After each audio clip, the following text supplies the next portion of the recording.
So you screwed up at work.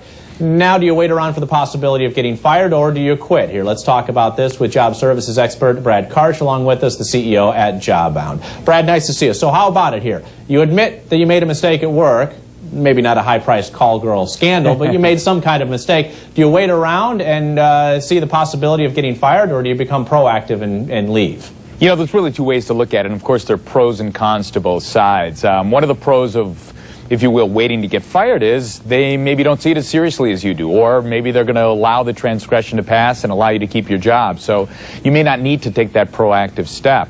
Another one of the pros of sort of waiting to get fired, if you will, is that it's always easier to find a job when you have a job. So if the writing is in fact on the wall that indeed you are going to get let go, then at least in the upcoming weeks, months, if you will, you have a chance to look for a job.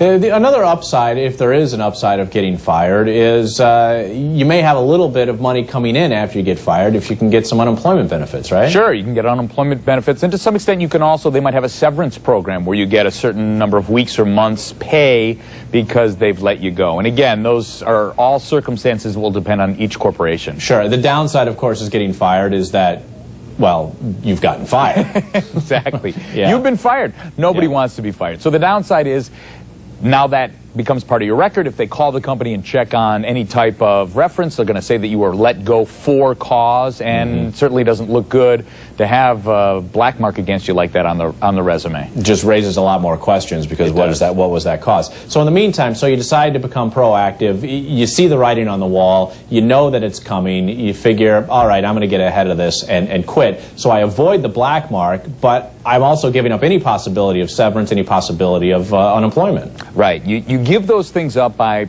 basically playing with it on your own terms, but on the benefit side, then you can say you did leave on your own terms. So you left, you weren't fired. If they ask why you left, they'll just indicate that you quit, and you can just say, hey, I had a disagreement with management, or it wasn't working out, or not the job that I expected. Yeah.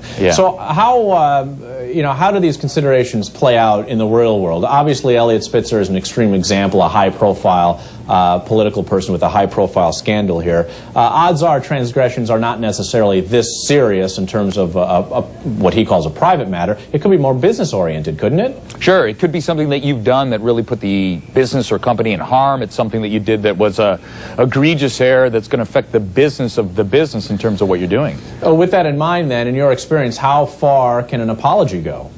Apology is always going to be the first thing you want to do. I mean, you want to let them know that you understand the mistake that you've made, that you're sorry for that mistake, and that you don't plan to make that mistake moving forward. So you always want to admit what you've done wrong. You want to see what the consequences are and determine whether or not the company is going to take action on that or not.